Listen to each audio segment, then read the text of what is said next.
The snow was already thick on the road by the time Harold left his driveway. It was barely 6 a.m., but he'd barely slept.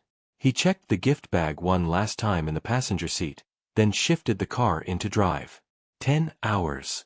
10 hours of icy roads, wide-out winds, and aching joints. At 68, Harold wasn't built for long drives anymore, especially not in weather like this. His arthritis had been screaming since he climbed out of bed. But still, he smiled to himself as the tires crunched over snow-covered asphalt. His daughter had invited him. After years of silence, a cold relationship, and missed birthdays, Lily had finally called. "Come for New Year's, Dad. The kids would love to see you." She had sounded casual, but Harold felt something stir inside his chest when he heard her voice. He remembered when she used to run barefoot through the house, her hair in messy braids, asking him to read the same bedtime story for the 100th time. That little girl had been everything to him. After his wife passed away, raising Lily alone had been the one thing that gave his life meaning. Somewhere along the way, that closeness had faded. College. Marriage. A new family. And Harold, well, Harold became a Christmas card once a year. How are you?" That didn't wait for the answer. But this year, she called. So he didn't care about the storm, the distance, or the warnings on the weather report. He packed his small suitcase, wrapped a music box he'd spent weeks restoring, the same lullaby tune Lily used to fall asleep to, and got in his old Chevy. He didn't expect a red carpet. But maybe, just maybe, he thought, she missed him. Maybe the new year meant new beginnings. The windshield wipers struggled against the snowfall, and the heater groaned but kept the chill at bay. Harold drove past frozen rivers, shuttered gas stations, and lonely pine trees bent under the weight of snow. He stopped twice, once for gas, once to stretch and groan as his knees locked up, but never for long. He kept picturing her face when she'd open the door. Surprise. Maybe a hug. Maybe even a "Happy New Year, Dad." His chest swelled at the thought. In the rearview mirror, the day slowly dimmed into gray. Twilight came early in winter. By the time he turned into her neighborhood, it was already dark. Holiday lights blinked across the houses, warm yellows, soft blues, the occasional inflatable Santa. Kids' laughter echoed faintly from a backyard. Harold pulled up to her house. The same two-story with the white porch railing and the wind chimes he'd installed himself 20 years ago. He shut off the engine and sat in the silence for a moment, gripping the steering wheel. "Okay," he whispered to himself. "You made it." He took the gift bag from the seat, his fingers trembling slightly from the cold. Then he grabbed his suitcase, straightened his scarf, and walked slowly up the familiar walkway toward the door. Just before he rang the bell, he heard voices inside. Laughter. A man's voice, probably her husband's, said, "I bet he's stuck in traffic or froze to death. Honestly, I hope his car broke down." Then came Lily's voice. Soft, amused. "That'd be kinda perfect, wouldn't it?" More laughter. Muffled, cruel. Harold stood frozen at the door. He wasn't meant to hear it. But he had. And suddenly, after 10 hours in snow, wind, and hope, he couldn't move. His daughter wanted him to stay away? He stared at the doorbell. His hand, still gloved, hovered in the air. Then slowly, he lowered it.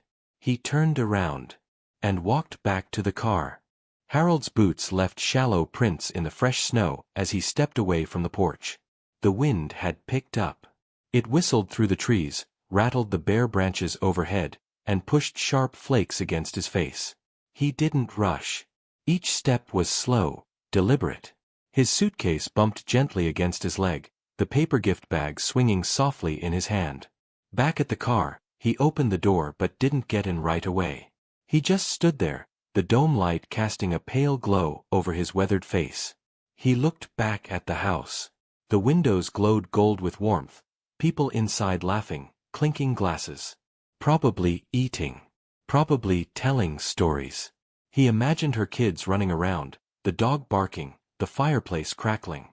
Not a single thought of the man standing outside in the cold. Not a single word like, I wonder where Dad is. Should we check on him? Let's wait a little longer. Nothing. Just, I hope his car broke down.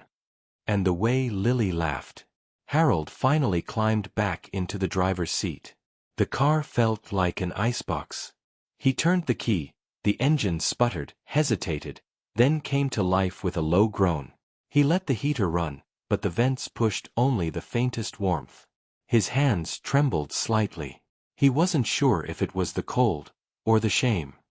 He looked at the music box again, resting on the seat beside him, in its careful wrapping. He had polished every metal gear, repainted the faded wood, even replaced the tiny figurine inside that used to twirl when the melody played. It took him 3 weeks of work. 3 weeks of patience and quiet care. He reached for it, held it gently in his lap. Then, without a word, opened the glove box and slid it inside. Closed it. Out of sight. He didn't cry. Not yet. But there was a tightness in his throat, the kind that makes breathing feel like swallowing glass. 10 hours, he whispered to himself. He had said it like a joke earlier that morning. 10 hours just to see my little girl. It had felt noble then. Worthwhile. A gesture of love. Now it just felt humiliating. He checked his phone. No missed calls. No messages. Nothing from Lily. Not even a text asking, "Where are you?" Harold put the car in drive. Slowly pulled away from the curb. He didn't know where he was going, not yet. A hotel, maybe. Or just anywhere that wasn't here. But one thing was clear. He wasn't going back to that doorstep. Not tonight. Not ever.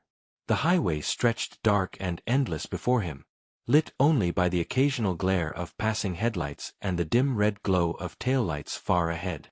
Harold drove with both hands on the wheel, his fingers stiff inside his gloves. The heater coughed out warmth now, but he barely felt it. The silence in the car was louder than the wind. He kept seeing Lily's house in his mind. The porch light. The holiday wreath. The blurry shape of people behind frosted windows. Her voice. He had never heard her laugh like that. Not about him. It was almost midnight when he pulled into the parking lot of a roadside motel. One of those cheap, no-frills places with flickering signs and vending machines that swallowed your money. A vacancy light buzzed red and tired. Harold checked in without a word. The man behind the desk didn't ask questions. He handed over a keycard and muttered, "Room 12." The room smelled faintly of cleaning spray and mildew. The wallpaper curled at the corners, and the heater rattled like something was trapped inside. But the bed was made, and the lights worked. That was all he needed. He set his suitcase down carefully, then sat at the edge of the bed, coat still on, gloves still on, boots still wet. He didn't move for several minutes. The room buzzed in quiet, the hum of the mini-fridge, the occasional creak of pipes. Far off, someone's TV played a game show, tinny through the walls. Every now and then, a truck rumbled past on the highway. Harold pulled out his phone. No messages. He opened his contacts. Scrolled down to Lily. The little photo still showed her wedding day, smiling, eyes full of excitement. That was the last time she had asked him to be somewhere important. He had walked her down the aisle, worn a rented suit, shook her husband's hand. He stared at her name on the screen, and slowly hit compose. "I was outside your house tonight. I heard what you said. I drove 10 hours to see you. Don't worry. I won't make that mistake again." He didn't send it. His thumb hovered over the send button, but he couldn't press it. He deleted the message. Locked the phone. Set it face down on the nightstand. Then, finally, he took off his coat. His hands shook as he unlaced his boots. It wasn't the cold. It was the grief of being forgotten. By the one person he thought never would. He climbed under the scratchy motel blanket, shoes still damp on the carpet. The pillow smelled of bleach. He turned toward the wall, away from the door, away from the world. And as the clock struck midnight, a new year began. But for Harold, it felt more like the end of something. The sun rose pale and slow, hiding behind clouds heavy with more snow. Outside the motel window, a thin layer of frost clung to the glass, making the world appear blurred, distant, like a memory Harold wasn't sure belonged to him anymore. He sat on the edge of the bed, already dressed, suitcase packed. He hadn't slept much. A couple of hours, maybe. His back ached. His shoulders felt stiff. But his mind was sharper than it had been in years. The kind of sharp that comes after heartbreak, the clarity that settles in once the last illusion has fallen. He made coffee using the single-cup machine on the counter. It tasted like cardboard and burnt water, but he sipped it slowly, staring at the silence around him. No messages. Still no word from Lily. He didn't expect an apology. Not really. But a part of him had thought, hoped, that maybe she'd call. Maybe she'd open the door later that night, see the snow-covered walkway, the empty steps, and feel something. Realize what she'd said. Wonder if he'd been there. But she hadn't. The night had passed. A new year had begun. And Harold was still invisible. He grabbed the music box from the glove box and placed it carefully back in his bag. He wasn't sure why. He didn't want to look at it. Couldn't bring himself to hear the melody. He'd thought of leaving it on her doorstep before he drove off. But that would have felt like begging. And Harold Everett had never begged. Not for work. Not for friendship. And certainly not for love from someone who once called him Dad, with eyes full of trust. He zipped the bag shut. There was a hardware store about 2 blocks from the motel. He remembered seeing the sign last night, one of those big chains with orange letters. He didn't need anything, but something compelled him to go. Maybe just to walk. Maybe just to think. The cold bit at his face as he stepped outside. His breath rose in short, warm clouds. The snow crunched beneath his boots, and the town felt still, like the world was holding its breath. Inside the store, it was quiet. A teenage clerk nodded hello but didn't speak. Harold wandered the aisles aimlessly. Paint brushes. Light fixtures. Mailboxes. Tools he used to know by name. Tools he used to carry in his truck when work meant something and his hands built things people lived in. He paused by a shelf of wooden signs. Cheap decor, the kind people hung on porches or in kitchens. One caught his eye. Family isn't always blood. He stared at it. It was a cliché. A throwaway sentiment sold to strangers. But somehow, it felt like the truest thing he'd seen in a long time. He took it in his hand. Not to buy. Just to feel the weight of it. And as he stood there, surrounded by hammers and rakes and Christmas clearance items, something in him shifted. Maybe he didn't have to go back. Maybe he didn't have to try again. Maybe it was time to stop reaching for someone who'd already let go. He set the sign back on the shelf. And walked out into the cold with a little more strength in his step. The motel checkout was quiet. Harold handed back the key without a word. The clerk, a young woman with tired eyes, barely looked up from her phone. That suited Harold just fine. Outside, his car sat under a light dusting of snow. He brushed it off with his sleeve, exhaled slowly, and climbed in. The engine coughed, then rumbled to life. As it warmed, he stared through the windshield at the blank road ahead. He didn't want to drive back home. Not yet. Home meant the silence of 4 empty walls. The chair where he always sat. The fireplace no one used anymore. The photos on the mantel he hadn't dusted in weeks, a younger Lily in graduation robes, his late wife holding their daughter as a newborn. It all felt like someone else's life now. He pulled out his phone again. Still no messages. Still no calls. The last message from Lily was from 6 weeks ago, just a 2-word response to something he had texted about an old recipe. Looks good. That was it. He tossed the phone onto the passenger seat and started driving. But this time, he didn't head for the highway. He took the long road north, toward the small lake town he and his wife used to visit decades ago, back when they were young and barely had 2 pennies to rub together. It was impulsive. But Harold felt no hesitation. He drove in silence for an hour. 2. Past quiet fields and frozen lakes, snow-covered barns and shuttered diners. The world felt soft, like it had taken a breath after the chaos of the holidays. Somewhere near noon, he stopped at a roadside cafe. A small wooden place with chipped paint and a sign that read Rosie's Kitchen. Inside, it smelled like fresh coffee and maple syrup. The kind of place that served breakfast all day and didn't ask too many questions. Harold sat by the window. The waitress, a woman maybe in her 50s, with silver hair tied back in a bun, greeted him with a warm, "Cold out there, huh?" He nodded. "A bit." "What'll it be?" "Pancakes," he said. "And coffee." The woman smiled. "Coming right up."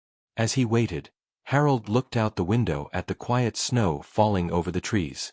It felt peaceful. Like something had ended, but something else was beginning. He didn't know what. He just knew he wasn't ready to give up on life. Not yet. The pancakes came, thick and golden, with butter melting on top. He hadn't tasted anything so good in weeks. The waitress returned, refilled his cup, then paused. "You passing through?" she asked. He hesitated. "Not sure," he said honestly. "Maybe staying a while." She smiled gently. "Well, if you're sticking around, there's a rental cabin 2 blocks down. Quiet place. Pretty view." Harold blinked. A cabin. A view. For the first time in days, he let the thought in, really let it land. Maybe he could stay. Not just here but in the world. In his world. Away from people who laughed when he wasn't listening. Away from daughters who no longer saw a father. Somewhere new. Somewhere quiet. Where he could breathe. That same afternoon, Harold found the cabin. It sat tucked beneath a row of tall pines, the kind that whispered in the wind even when there was no breeze. A narrow gravel road curved toward it, barely shoveled, with snow piled on both sides. The place was simple: weathered wood, a sloped roof, and a porch that creaked when he stepped on it. There was no "for rent" sign, just a number on a small plaque near the door. He called it. An older voice answered. A man. Friendly. Brief. "You lookin' to stay for a while?" "I might be," Harold replied. "I don't ask questions. If you're quiet, pay on time, and don't smoke inside, it's yours. First month cash." Harold agreed. 15 minutes later, the man showed up in a battered pickup truck, handed him the key, took the money, and left with a wave. No paperwork. No ID. No nonsense. Harold stood on the porch for a long moment, key in hand, heart heavy with something that felt almost like relief. Then he opened the door. The cabin was small. 1 bedroom, 1 bathroom. A little kitchen with mismatched plates.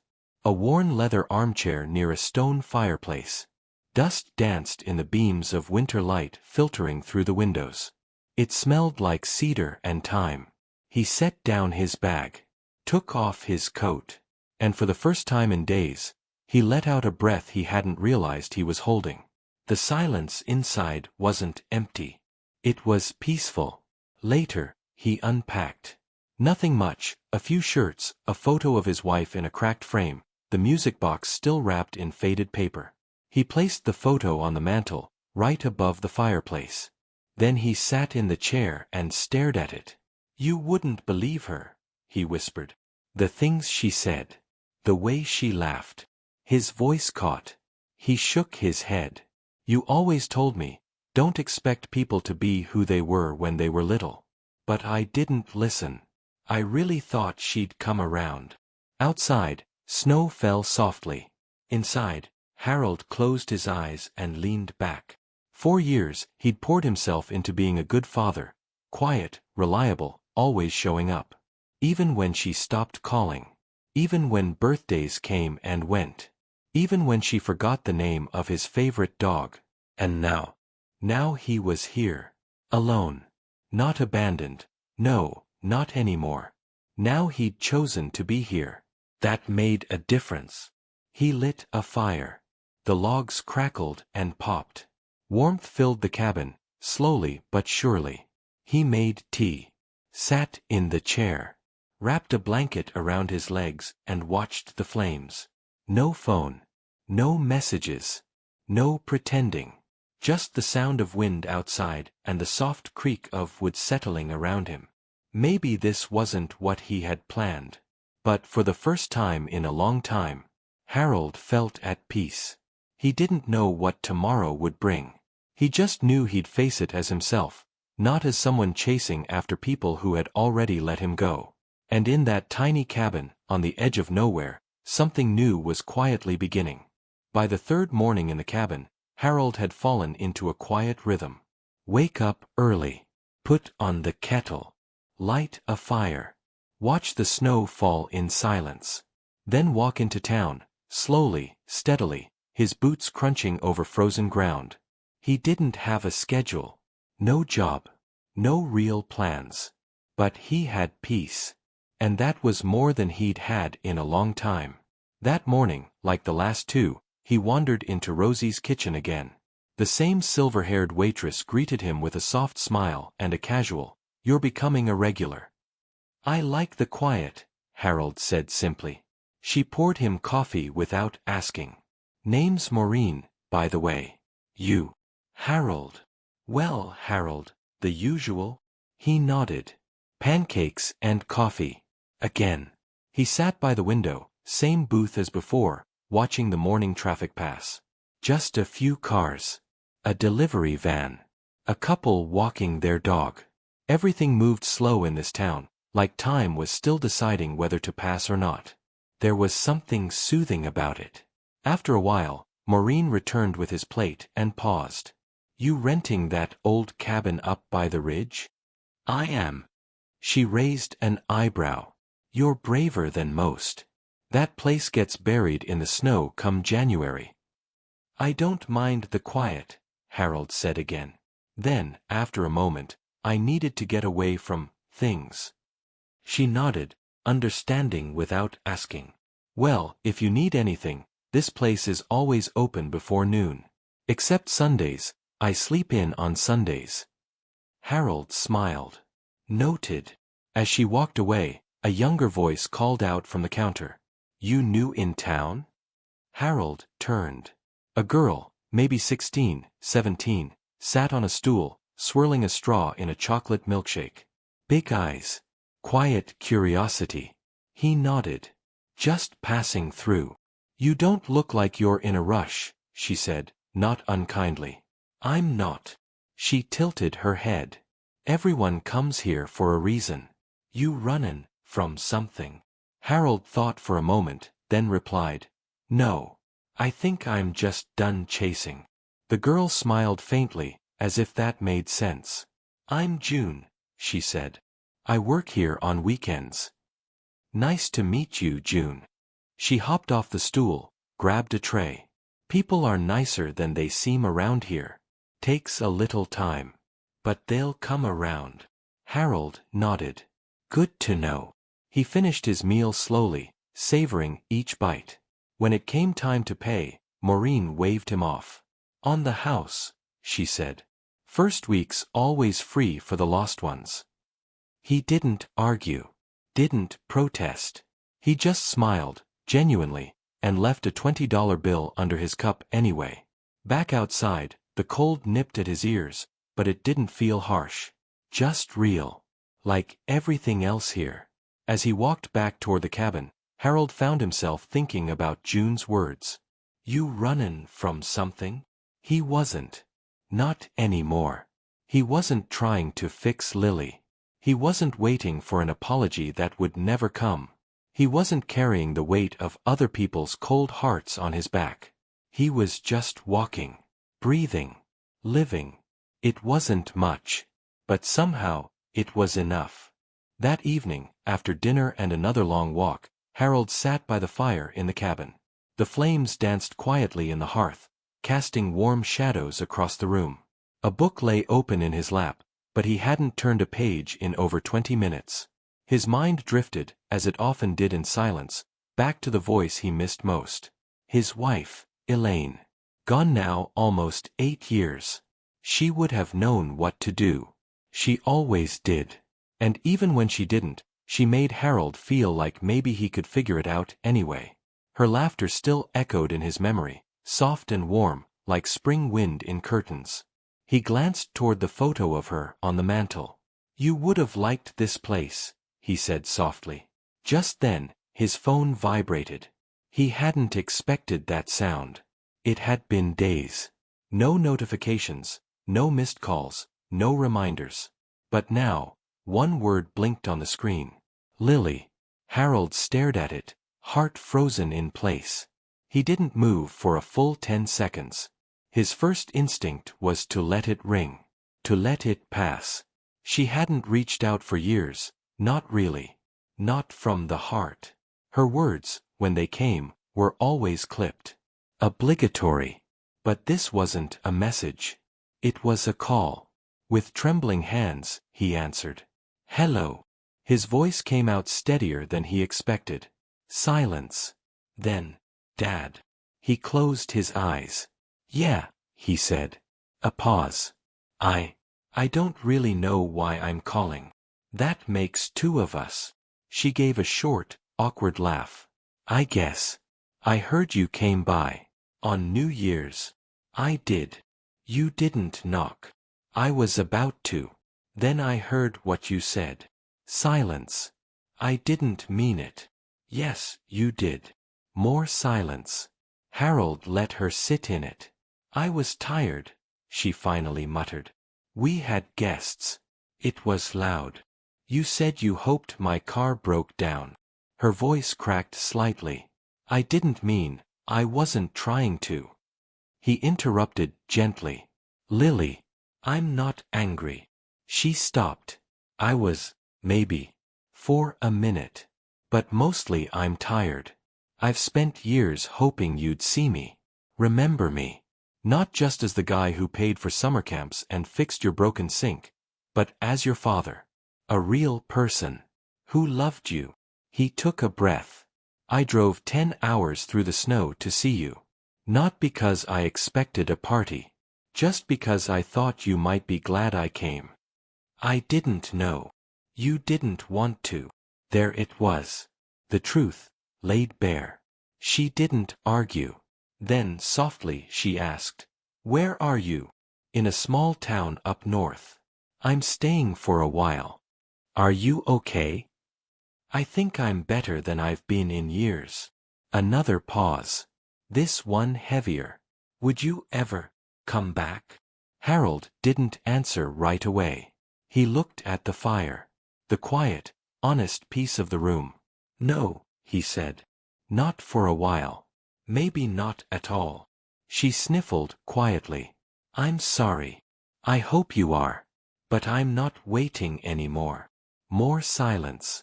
Then, "Can I call again sometime?"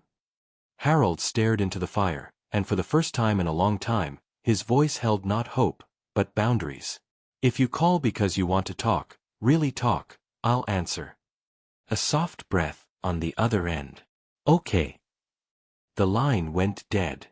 Harold placed the phone down, leaned back in the chair, and let the moment settle. No anger. No joy. Just truth. And in that, finally, a kind of peace. Days passed. Harold didn't expect another call from Lily, and one didn't come. But he was no longer waiting. He began to know the rhythm of the town. The soft clink of the bell above Rosie's kitchen door in the morning. The quiet nods of the mailman who passed by every other day. The way snow gathered in little spirals on the cabin porch after a windy night. He even started helping Maureen at the diner, not officially, just washing dishes when they were short-staffed, clearing tables when the high school kids flaked.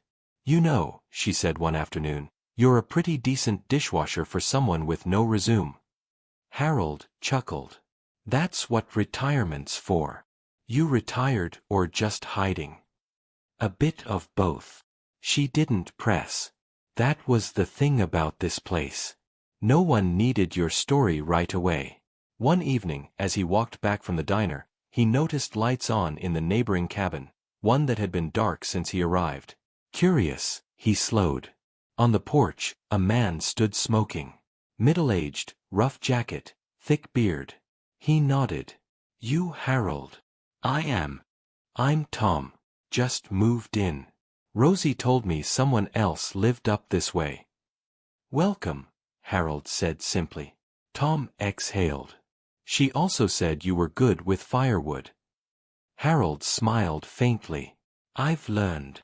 The two stood quietly for a while, the kind of silence only strangers can share without awkwardness. You stay in long? Tom asked. Not sure yet. But I'm not rushing out, either. Tom nodded. Same here. Then, people run from things. I'm not proud of it, but I did. Harold didn't ask what. He just said, me too. Tom stubbed out his cigarette. Guess we're neighbors then. They shook hands. Inside the cabin, the fire was already crackling when Harold returned. He made tea, laid a new log on the flames, and sat down with his book. Still unread, but somehow comforting just to hold. Later that night, he pulled out a pad of paper and started writing. Not a letter. Not to Lily. Just thoughts. About love. About what it meant to age while others forgot you were still here. About choosing peace over bitterness, even when bitterness felt justified. He didn't know what he'd do with the pages. Maybe nothing. But writing it made it real. Made him feel real. The cabin no longer felt like a place he'd escaped to. It was starting to feel like somewhere he belonged. Not because of anyone else, but because of the quiet choice he had made. To stop waiting. To start living, even if it looked nothing like he had planned. The snow was softer now. February had come, and with it, slightly longer days.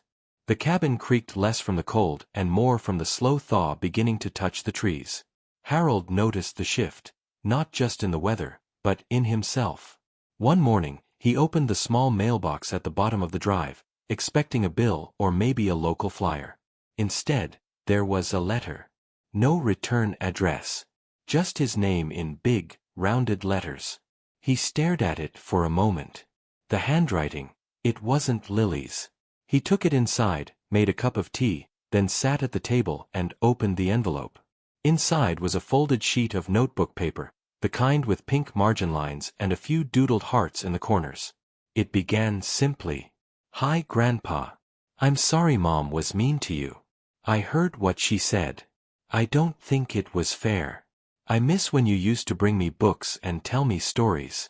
I still remember the one about the bear who wore a bow tie. Please don't be mad at me. I wanted to say I love you. I hope you're okay. P.S. I found your address in Mom's planner when she wasn't looking. Please don't tell. At the bottom, in slightly more grown-up script, was her name. Emma. Harold's throat tightened. He hadn't seen her in person in over 2 years, a birthday party he was barely invited to. But she had hugged him then. Tightly. Like she remembered who he was, even if her parents had moved on. He reread the letter slowly. Then again. And again. She remembered the bear with the bow tie, a silly bedtime tale he had made up once, while tucking her in on a couch mattress during a stormy night. She had been 5. Now she was 10. Maybe 11. Still young. But still herself. He sat with the letter in his hands for a long while, heart heavy, but not with pain. With hope. Later that evening, he took out fresh paper and began to write back. Dear Emma, thank you for your letter. You didn't do anything wrong. And I would never be mad at you for being kind. I'm doing okay. I live in a small cabin now, in the woods. There's snow outside, and birds that sit on the windowsill in the morning. It's very quiet, but I like it. I still remember the bear story too. Maybe I'll write down some more and send them to you, if you'd like. Thank you for reminding me that not everyone forgets. You have a good heart, Emma. I'm proud of you. With love. Grandpa. He sealed it, stamped it, and dropped it off in the postbox near the diner the next morning. For the rest of the day, he smiled more. Not because everything was healed, but because maybe, just maybe, something could grow again. Even in frozen ground, spring eventually came. And sometimes, it started with a child's letter, written in purple ink.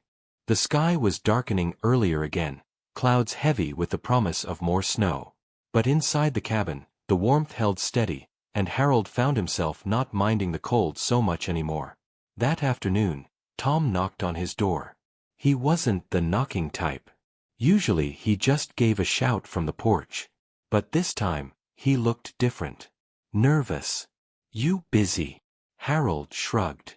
"Not especially." Tom hesitated before stepping in. "You ever been so mad at someone, you just forgot how to talk?" Harold raised an eyebrow. "I've lived 72 years. That sounds like half my life." Tom gave a short laugh, but there was tension in it.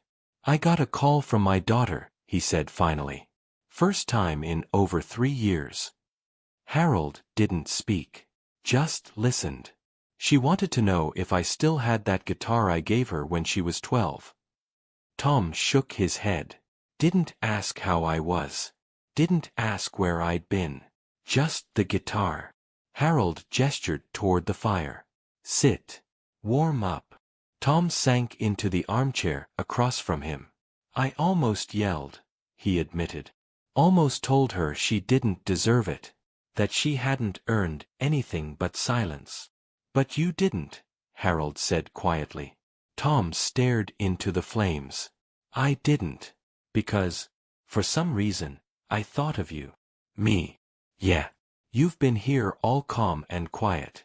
Never once complained. But I see it in you, man. You've been through the ringer too." Harold smiled faintly. "We all have our stories."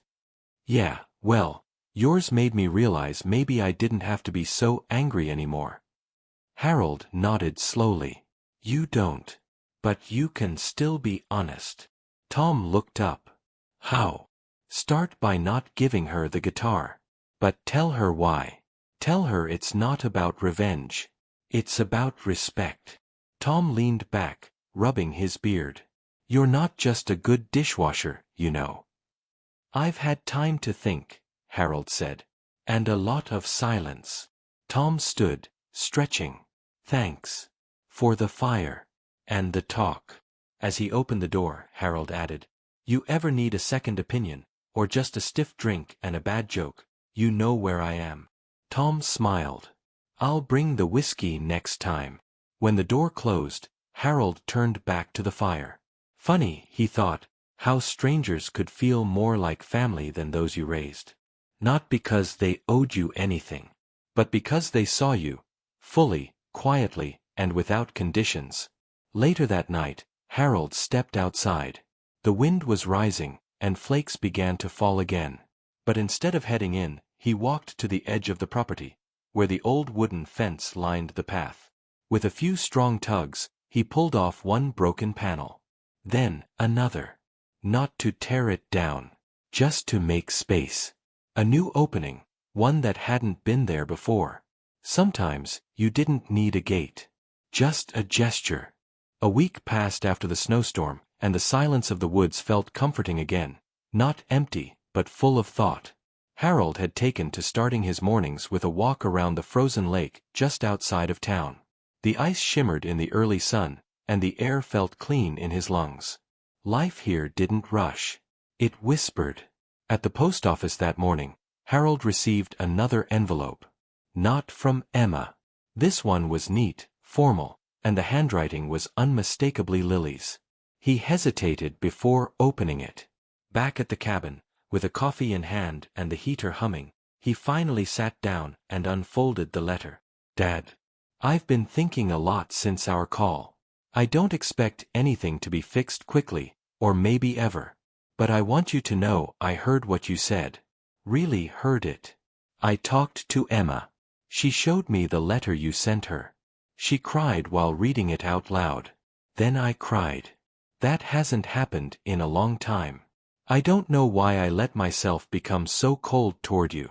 Maybe it was pride. Maybe it was pain. Maybe both. But I want you to know I'm sorry. Not just for New Year's. For everything before that, too. I know you're somewhere peaceful. And I know I don't deserve to ask this. But if you're ever willing, I'd like to visit. Just for a day. No talks about the past unless you want to. Just coffee. Maybe a walk by that lake. If not, I understand. Love. Lily. Harold let out a slow breath. He didn't cry. Not this time. But something inside softened. Not because she deserved forgiveness. Not because it erased what had been done. But because the words were real. He didn't write back right away. Instead, he folded the letter, placed it gently in the drawer beside Emma's, and went outside. That afternoon, he fixed up the spare room in the cabin. Just in case. He didn't know if she'd come. Didn't know if he even wanted her to. Not yet. But he knew this much. The door wouldn't be locked. That night, Tom stopped by again. Brought the promised whiskey and 2 mismatched glasses. To fences that open, Tom said, raising his drink. To people who finally look back, Harold replied. They clinked glasses, and for the first time in years, Harold laughed. Not politely, but deeply, with warmth in his chest. And as the wind brushed softly against the windowpane, the old man who had once stood at his daughter's door, heart frozen by cruel words, finally felt something return. Not all at once. But enough. Enough to believe that some stories don't end where the hurt begins. Lily arrived on a Thursday. There was no warning. No second letter. Just the quiet hum of a rental car engine pulling into the snow-packed driveway of Harold's cabin. He saw her from the window. Same long coat. Same neat, efficient walk. But slower now. Unsure. Like a woman stepping into a place filled with ghosts she wasn't sure she wanted to face. Harold didn't move at first. He watched her get out, brush the cold wind from her face, and stand there. Just stand. Then he opened the door. She turned, startled, maybe even nervous. "Hi," she said, like it was all she could manage. "Hi," he echoed and stepped aside. She entered slowly, taking in the space. The warm stove, the patched armchair, the stack of wood by the hearth. "It's quiet here," she said. "That's why I came." He didn't offer a hug. She didn't reach for one. But she stepped further inside and sat down. "Emma's with a friend today," she said. Didn't want her to feel like this was complicated. "That's fair." A pause stretched between them, both reaching for the right words but unsure which ones wouldn't snap. "I read your letter again last night," she finally said. "It hurt. But I needed it." Harold nodded. "It wasn't meant to hurt. Just to explain." Another silence. Then Lily said softly, "I was angry for a long time. At Mom, after she passed. At you. At the world, I guess. And I never stopped long enough to notice what that anger was doing to me." He sat down across from her. "You always wanted to be in control. Even as a child." She smiled faintly.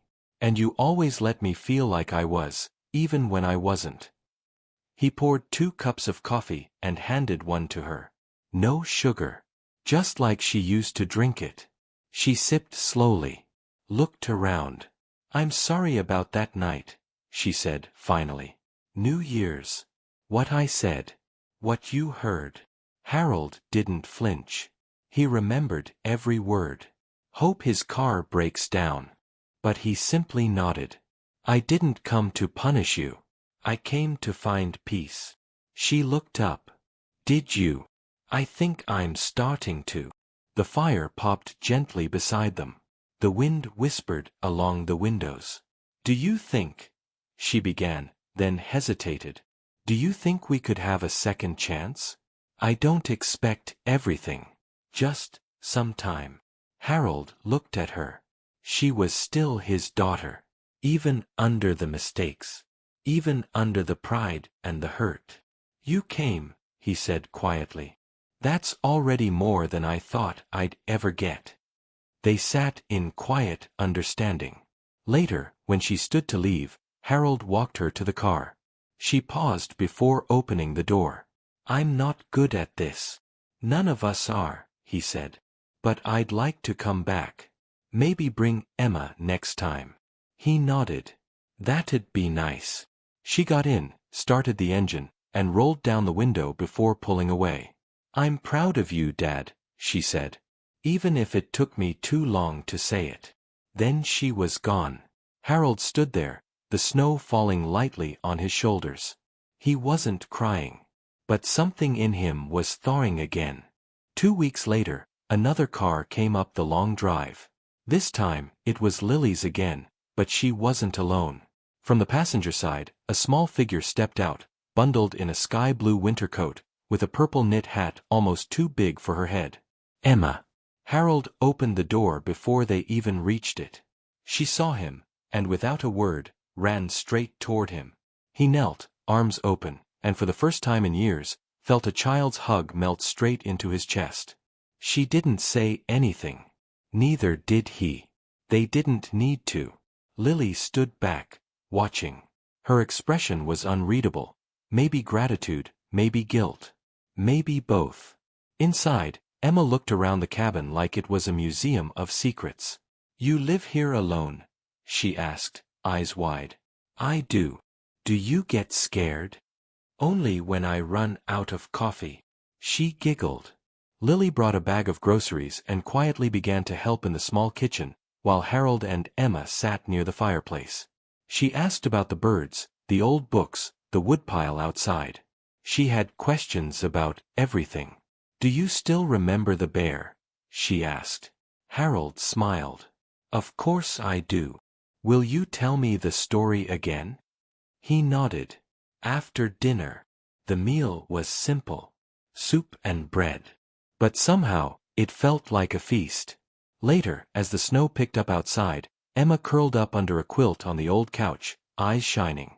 Harold sat beside her, a notebook in his hands. Once upon a time, he began, there was a bear who wore a bow tie. Not because he had to, but because he wanted to feel fancy, even in the forest. Emma listened, giggling, wide-eyed. The story flowed out of him like it never left. The same tale from years ago, but with new twists, new lessons, a little wiser this time. By the time it ended, she was nearly asleep.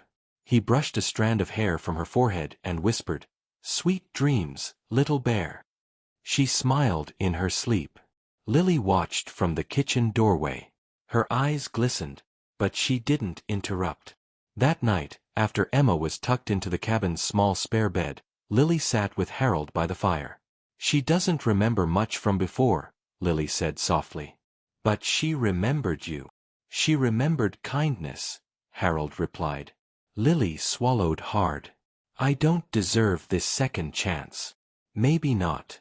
But she does. And I'm not going to turn her away just to prove a point. Lily nodded. Thank you. Harold stared into the fire. You can keep coming back. Both of you. But not out of guilt. Only if it's real. It is, Lily said. I just forgot how to show it. Harold stood, placed a fresh log on the fire, and whispered, Then start remembering. Spring came slowly to the woods. The snow melted in patient puddles along the gravel road. Birds returned to their places on Harold's window ledge, chirping songs like they'd been waiting all winter to be heard again. The cabin didn't feel empty anymore. Every weekend, Emma came by, sometimes with Lily, sometimes alone. She brought drawings, questions, and once even a blueberry pie that she claimed to have made almost all by herself. Harold built her a bookshelf. Stocked it with the stories they used to read and ones he'd written since. She told him she wanted to be a writer someday. He believed her. Lily didn't push. She didn't try to erase the past with apologies or false cheer. Instead, she listened. She cooked. She helped fix a loose roof shingle. They rebuilt not through words, but through presence. One day, as Harold was working in the garden patch behind the cabin, he saw Tom approaching with 2 mugs of coffee. Still a better view here than anywhere else, Tom said, settling on the bench. I think the weeds agree, Harold replied. Tom looked out at the horizon. You know, I never thought you'd be the one to teach me something about letting go. Harold chuckled. I didn't think I'd be the one either. You ever going back to the city? Harold shook his head. This is home now. Not because I ran away, but because I chose it. He paused. And they chose to find me here. A week later, a small ceremony took place at the local library. Emma had entered a short story contest for children ages 10 to 13. Her story was titled, The Bear Who Waited. She read it aloud to a room of strangers, her voice clear and brave. It was about a bear in a bow tie who waited in a cabin for someone to remember him. He didn't chase. He didn't roar. He just kept the fire warm and the stories ready. In the end, someone came. And the bear didn't ask where they'd been. He only asked if they were hungry. The audience clapped. Emma beamed. Lily wiped her eyes. Harold just smiled. Afterwards, when a reporter asked Emma where she got the idea, she looked up at Harold and said, "From my grandpa. He taught me that being strong doesn't mean shouting the loudest. Sometimes, it just means staying kind." That night, Harold sat by the fire with Emma curled beside him, half asleep, notebook on her lap. He looked out the window at the moonlight on the trees and thought about all the things he'd lost. Then he thought about everything he had now. No, it wasn't the same family. But maybe, just maybe, it was the one that mattered. Not the one built by birth, but by forgiveness, courage, and the quiet power of staying true to who you are. Thank you for listening to this story. If it touched your heart, made you reflect, or simply kept you company, we'd be honored if you'd leave a like and subscribe to the channel. We share new emotional stories every week. Stories about betrayal, redemption, justice, and quiet strength. And remember, sometimes, the softest voices carry the most powerful truths. See you in the next one.